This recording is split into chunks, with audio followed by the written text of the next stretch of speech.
മഹിമ സച്ചിക്കും രേവതിക്കും സ്വർണ്ണവള കൊണ്ടുവന്നത് കണ്ടിട്ട് ചന്ദ്ര പറയുമോ ഇവളുടെ അമ്മ കയ്യും വീശിയാവുന്നതെന്ന് പറയും. കേൾക്കുമ്പോൾ രേവതിക്കും സച്ചിക്കൊക്കെ ചെറിയ വിഷമം തോന്നും.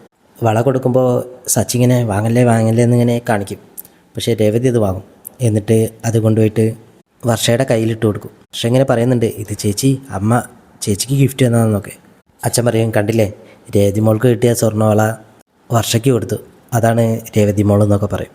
പുതിയ അതിൻ്റെ ഇടയ്ക്ക് പറയും, കേക്ക് കട്ട് ചെയ്യും, മെൽറ്റായി പോകും എന്ന് പറയും. അതിൻ്റെ ഇടയ്ക്ക് വർഷയുടെ അമ്മ ചെറിയ ഷോയൊക്കെ ഇറക്കും.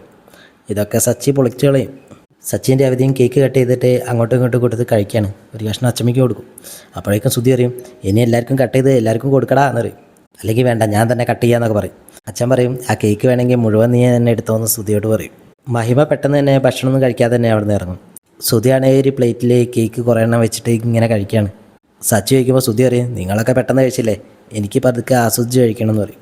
ആ സമയത്ത് ശ്രീകാന്ത് വർഷയും കൂടി രേവതിക്ക് സച്ചിക്ക് ഒരു ഗിഫ്റ്റ് കൊടുക്കുകയാണ്.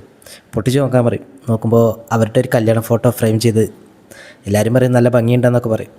അപ്പോൾ ശ്രുതി അറിയാം ഇതിപ്പോൾ കഴിയും, നമുക്ക് ഭക്ഷണം കഴിക്കാൻ പോവല്ലേ എന്ന് വയ്ക്കും. അപ്പോൾ ശ്രുതി അവരൊക്കെ കളിയാക്കും. അത് കഴിയുമ്പോൾ വർഷം പറയും, എല്ലാവരും സച്ചിയേട്ടനെ രേവതി ചേച്ചിയെ കുറിച്ച് ഒരു 2 വാക്ക് സംസാരിക്കണം എന്ന് പറയും. ശ്രീകാന്തിനോട് പറയും ഓരോരുത്തരെ വിളിക്കാം. ശ്രീകാന്ത് വയ്ക്കും, ഇപ്പോൾ ആരെ വിളിക്കുക വയ്ക്കും.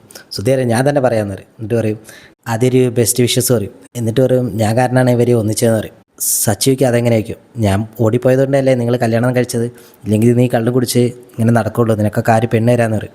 ഇത് കേട്ട് അച്ഛൻ പറയും, ഇനി നീ പറയണ്ടെന്ന് പറയും. നല്ല കാര്യം പറയാൻ പറഞ്ഞിട്ട് ഇങ്ങനത്തെ ദിവസം ഇങ്ങനെയൊക്കെയാണ് പറയുന്നത് വയ്ക്കും.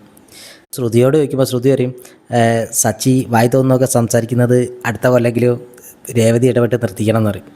ഇത് കേട്ട് സച്ചി പറയും, ഞാൻ വായി തോന്നുന്നല്ല പറയുന്നത്, എൻ്റെ മനസ്സ് തോന്നുന്ന പറയുന്നത്, ആര് വിചാരിച്ചത് നിർത്താനൊന്നും പറ്റില്ല എന്ന് പറയും. അടുത്ത അഭിപ്രായം ശ്രീകാന്ത് തന്നെ പറയും. ശ്രീകാന്ത് സച്ചിയും രേവതിയെയും കുറേ പൊക്കി പറയും. അത് കഴിഞ്ഞ് വർഷ പറയുമ്പോൾ വർഷ രേവതിയെ കുറേ പൊക്കി പറയും. ചെറുതായിട്ട് സച്ചിയെ ചെറുതായിട്ട് താത്തി പറയാം. സച്ചി പറയാ അമ്പി ചെയ്തോ എനിക്കിട്ട് തന്നെ ചെയ്തോന്ന് പറയും. വർഷ ഐ ലവ് യു രേവതി ചേച്ചി എന്നൊക്കെ പറഞ്ഞിട്ട് രേവതി വന്ന് കെട്ടിപ്പിടിക്കും.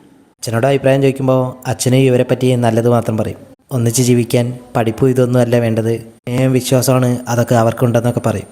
ഒരു ഭാര്യയും ഭർത്താവ് എങ്ങനെയാണെന്ന് എന്നോട് ആരെങ്കിലും ചോദിച്ചാൽ ഇവരെ 2 പേരെ ചൂണ്ടിക്കാണിക്കുക എന്ന് പറയും. അച്ഛൻ പറയും, നിൻ്റെ മരുമകളെയും മകനെ പറ്റി നീ എന്തെങ്കിലും പറയാമെന്ന് പറയും.